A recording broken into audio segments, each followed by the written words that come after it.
One of the things that we have, and if it's not this talk, it's the next, is the one afterwards. I'm trying to remember. I deal with the Sermon on the Mount in detail. So one of the things that is mentioned an awful lot in the Gospels is how Jesus is a teacher. 195 references to disciples. What is a disciple? A disciple is a learner. So their one big job is to learn. That's the thing they have to concentrate on. All of these references, you can see, you can read the slide, how many times it talks about him as teacher or teaching and so on. And the disciples don't have another occupation when they're going around with Jesus than to follow him and learn from what he's saying. So I think in terms of a process whereby things can be said by Jesus and then reliably handed down, well, having 12 people who are learning your words is a pretty good way of doing things. And we can look at particular references in Matthew to Jesus teaching and also being a teacher. But it's not just that he teaches, his disciples also teach. Chapter 5, chapter 28, he sends them out to teach. And so this is the thought that even during the Gospels, Matthew chapter 10 and so on, Jesus tends his disciples out to speak. Well, he gives them this script: repent, the kingdom of heaven is at hand, and so on. But hang on, is that all they said? Did they go from village to village and have nothing more to say? Actually, it says that they're spending extended time in villages, they're getting hospitality. They must have been briefed with something to say. We're also told in the Gospels that Jesus goes from village to village. He teaches in all the towns and synagogues. So if that's the case, then we must suppose that he has teaching material that he reuses. I have never come across any teacher who speaks extensively without repeating material. This is what teachers do. I've had people go around with me so many times listening to me giving the same talk on Palestinian names that they say, I could give that talk. I couldn't do the Q&A, but I could give that talk. That's what happens. Bart Ehrman reuses material all the time. This is what teachers do. So I am assuming that Jesus is a teacher. He also repeats. In fact, it's a claim clearly in Matthew's Gospel. There are sayings by Jesus on divorce and adultery that occur basically almost the same saying in Matthew chapter 5 and Matthew chapter 19. So without looking at the other Gospels, there is a claim here that Jesus repeated himself. But also the thing about if your eye offends you, cut it out. The mutilation of your body, I don't think it's meant literally, but for the sake of the kingdom, being better than sinning, that's something said more than once by Jesus in Matthew's Gospel. The saying about knowing good fruit, by their fruit you will know them, or no good tree brings forth bad fruit, and a tree can't bring forth good fruit. It's said more than once. The quotation from Hosea, I desire mercy and not sacrifice, said more than once. The saying about being hated and betrayed for Jesus' name, more than once. The sign of Jonah in 2 different chapters. Talk about disciples having the authority to bind and loose. Talking about moving mountains. Talking about the greatest one being the servant of all. Talking about false Christ. All of these occur more than once. And talking about weeping and gnashing of teeth 6 times. It's striking. So in other words, we've got a claim in Matthew that Jesus used repetition. Now let's go to Mark. The same thing. Whoever wants to be a servant of all, lead must be a servant of all, is in Mark chapter 9 and Mark chapter 10. Having ears to listen and yet not actually taking things to heart, again in Mark 4 and Mark 8. Having ears to hear. Whoever has ears to hear, let him hear, more than once. The passion predictions, more than once. Luke has Jesus saying many times, your faith has saved you. Or go and show yourself to the priest. Or no one lights a lamp. People loving the seats, the first seats. Don't worry what you will say. Whoever has ears to hear, let him hear. It comes more than once. Whoever has more will be given. And the passion predictions. John Jesus repeats himself. Many times he says, the hour is coming. I am the bread of life. I am the door. I am the good shepherd. I am going to the Father, or going up to my Father. So in other words, before we start comparing Gospels, and people often start comparing the Gospels too early. They compare Matthew, Mark, and Luke, and they say, how do they relate? The claim of an individual Gospel, any individual Gospel, is that Jesus was a repetitive teacher. Now, that's a real challenge to the way we align events in Gospels, because people will often say, well, if I have the saying in one Gospel and a similar saying in the other Gospel, they are the same saying said on the same occasion. Well, hang on. If the Gospels have this core claim that Jesus repeated himself a lot, we don't have to suppose that, because actually you accept that Jesus, like any other teacher, repeated things. Therefore, actually aligning Gospels by similar wording is a more complex thing to do. So if it's a similar wording and the same occasion, that's a different thing. But even then, if someone is giving a talk and repeating various sayings over an hour, they might say the same saying more than once and come back to it in their conclusion, having had it in the middle, and one writer writes down or memorizes one of them, another.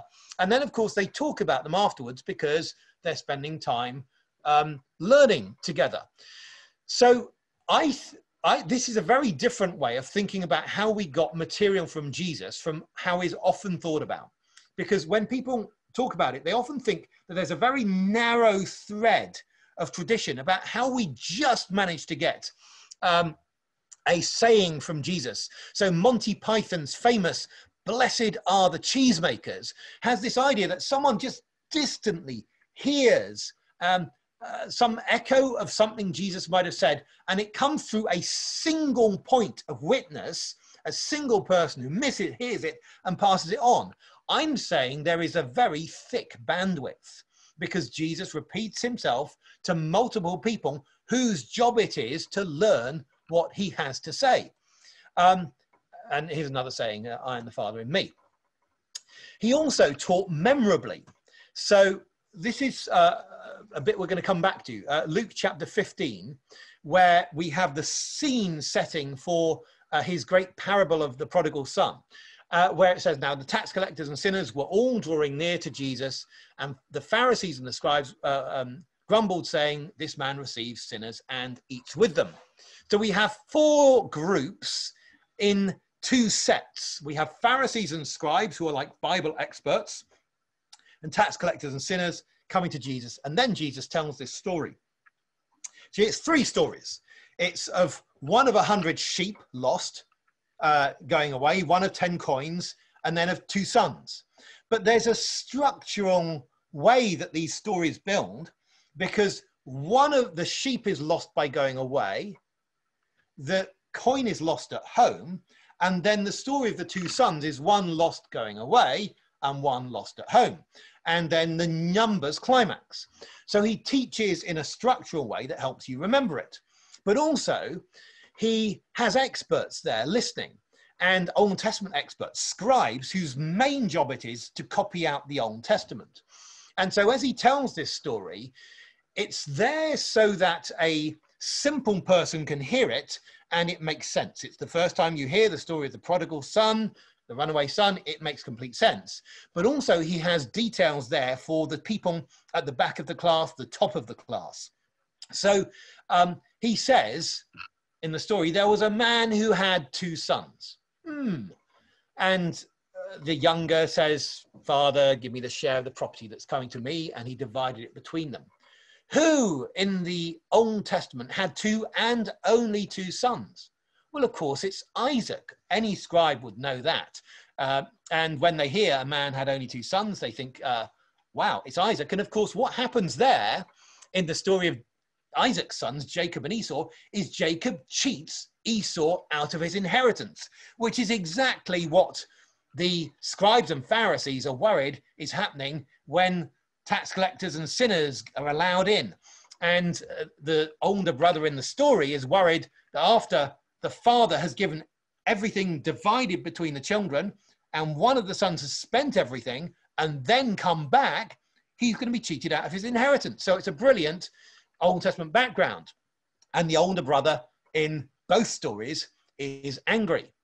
But also we see that the climax of the story Jesus told is that the father sees the son a long way off and felt compassion and ran and embraced and kissed him. Well, there is one and only one text in the entire Old Testament that has run, embrace, and kiss.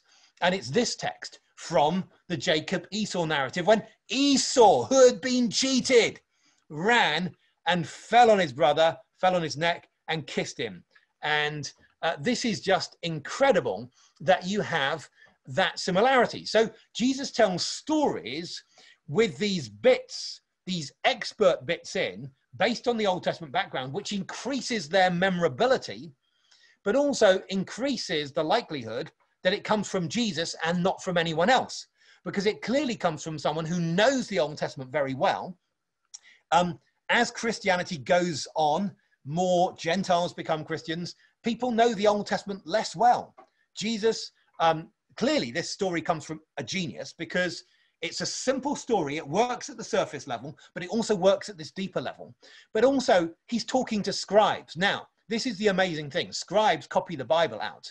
And in the manuscripts of the Bible, there was 5 places in Genesis, 9 in the entire Torah, the entire Pentateuch, where they had to put special dots on top of a letter. I've just shown you from a manuscript the picture of the dots, and it says, and he kissed him. And that was from Genesis 33, verse 4.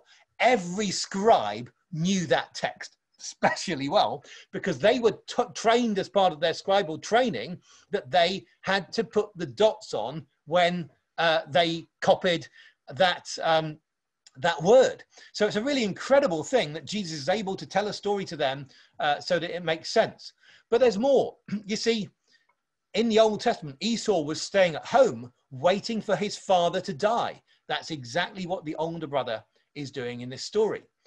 So there are also contrasts, because in the story of Jacob and Esau, Jacob's the one who goes into a far country with nothing and comes back with everything.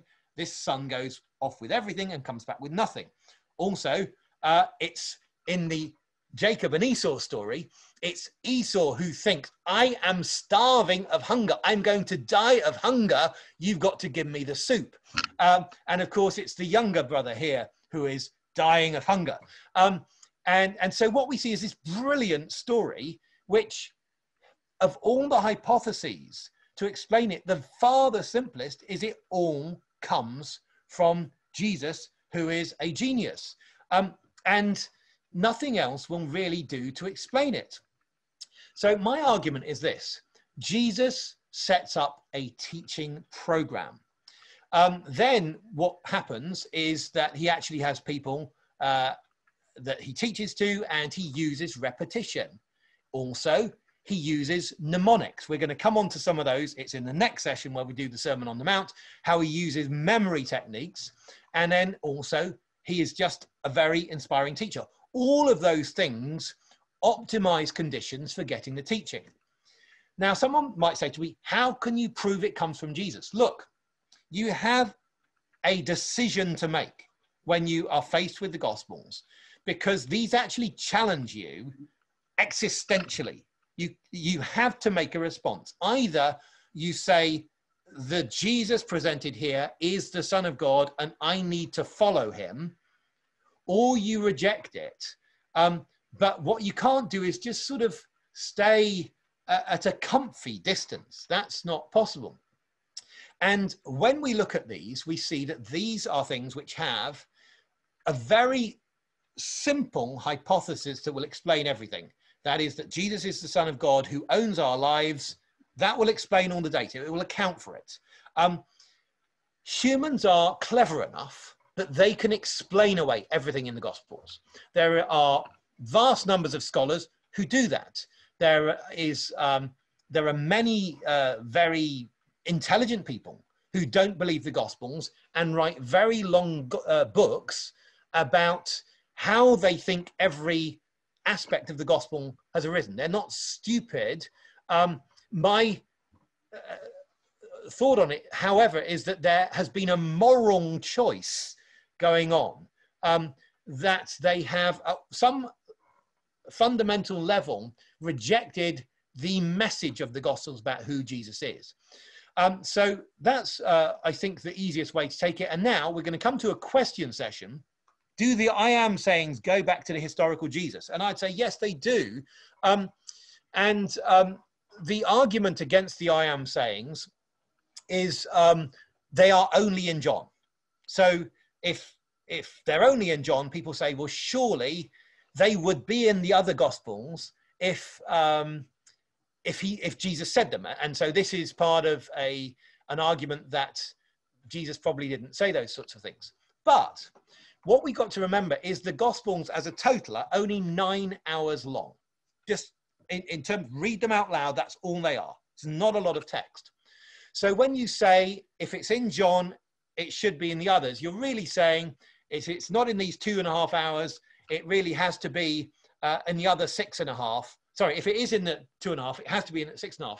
And I think often you could hear someone to speak for 6.5 hours and not hear them say particular things. But the other thing is, of course, John has more and longer speeches of Jesus than, say, Mark's gospel. Mark only has 2 extended speeches of Jesus in chapter 4 and chapter 13. There's a bit of in chapter 7. So actually, Mark not having I am sayings is not particularly significant. But also remember, in John, Jesus says, I am the bread of life. And in the synoptic gospels, at the Last Supper, he takes the bread and says, this is my body given for you.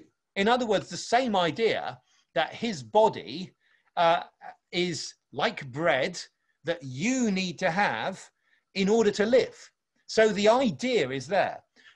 Jesus says in John's gospel, I am the light of the world. In Matthew chapter 5, he says to his disciples, you are the light of the world. Well, hang on. If he's saying to his disciples, you're the light of the world, surely he thought he was as well. So again, you can say, although we don't have the I am gospels quite in that way, we have a lot of the same thought.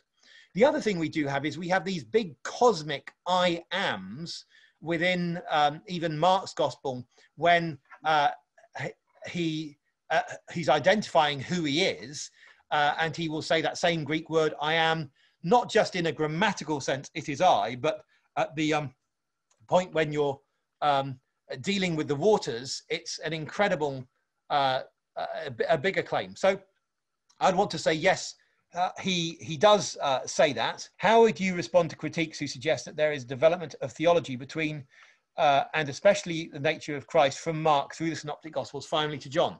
So again, I'm going to speak about that a bit in the next session. And part of it, I would say, is, look, how does Mark begin? Mark begins with, behold, I send my messenger before your face. Who is your face? You is the way, but prepare the way for the Lord. John the Baptist is preparing the way for the Lord, and guess who comes along? Jesus. And in chapter 2, there's dispute because he forgives sins, which people are saying, well, only God can do that. And in chapter 2, he has authority, the Son of Man has authority over the Sabbath, and he can calm the storms. And by the way, that's something only God can do. And only in the Old Testament, only God can walk on the water. So I want to say there's really high Christology in Mark. If you want to read more about that, you could read Simon Gathercole's book, The Pre-Existent Son, which argues for the high Christology of the Synoptic Gospels. That's Simon Gathercole. If I understood correctly, recent studies of scholars like Dunn and Bar-Ehrman focus on the problem of the trustability of memory of the eyewitnesses and or almost contemporary testimonies that saw Jesus' miracles and resurrection. What's your opinion about this topic? And in a nutshell, your conclusions. So what I'd want to say is studying memory isn't necessarily the most helpful thing to judge particular records. Let me put it like this. If I want to find out how long a recently dead person lived, I might go to the graveyard where their tomb is and look on the gravestone, and it tells me. And let's say it says they lived 101. That's a long time. Now, what I don't then do is go to the actuarial studies of probability and say, well, only a tiny proportion of people live to 101. Therefore, it's pretty improbable that this person lived to 101. I take the actual testimony of the gravestone as superior over the modeling. Now, what happens is people like Ehrman use memory modeling to try and have an a priori approach as to how much could possibly be remembered. But they're not factoring in a model in which, for instance, the Son of God comes into the world, is a really good teacher, teaches people repetitively, has got these people set up to learn what he's saying, uses mnemonics, and sends the Holy Spirit to help them remember. Now, what I would do is I would look at the actual data of the Gospels, the actual text, and say, look, clearly what we have here is Palestinian tradition that it looks early. It's got all the features we would expect to happen if it were early. Of course, I'm coming at it from a completely different angle from our skeptical friends. And that's the way things happen. You know, at the very big picture level, we don't know how we decide what's true and what's false. But you don't need to have a worked out epistemology to think and know. A 2-year-old and a 3-year-old can have an epistemology without ever having heard of epistemology. To think that you need to have an exhaustive theory of knowledge and persuasion in order to be morally culpable for not being persuaded in a particular situation is absurd. And so I think that's why I would want to come in. Now, the Gospels claim to be a continuation of the Old Testament was this unique for religious texts of this time, if the Old Testament was widely proliferated? Not entirely. So I think that a book like Tobit might claim to be like the Old Testament. A book like Judith in the Apocrypha may claim to be like the Old Testament, but the book of 2nd Maccabees says it's not like the Old Testament. It says it's very different. It claims it may have made mistakes. So what I'd say is going on, which is different with the Gospels, and this is an argument from a man called Peter Baller, if you can put his name in the chat, please, Kaspars. He has made the argument that actually the Gospels are claiming to be scripture from the beginning, is the fact that you have these scriptural ways of speaking at the same time as you have the Messiah, the long expected Messiah coming. Together, that makes a difference, because the other things, the other books, are not claiming God has just become flesh and dwelt among us. So there is something different about what's going on. The claim attached around Jesus, the number of miracles that he performs, that is different. So sometimes a number of quantitative differences together can make a qualitative difference. I would say there are many factors going on. It's multifactorial. The differences that make the Gospels stand out. I heard that there are some places in the Gospels, John 3, for example, where there are double meanings in the Greek that could not have occurred in the Aramaic. In other words, it seems unlikely that what was written in Greek could actually be the words of Jesus, who spoke Aramaic. Thank you. Wonderful question, which so sets up the session for after the break. And that is, Jesus could teach Greek. Guess what? Nikos, victory, and demos, people, is a Greek name. And posh Jews who were social climbers used to have Greek names because they wanted to get on with the overlords who used Greek in the east of the Roman Empire. And so I will argue that Jesus spoke Greek, and his conversation with Nicodemus could well be in Greek. And this is an entirely spurious objection, which comes up all the time, but thank you for that.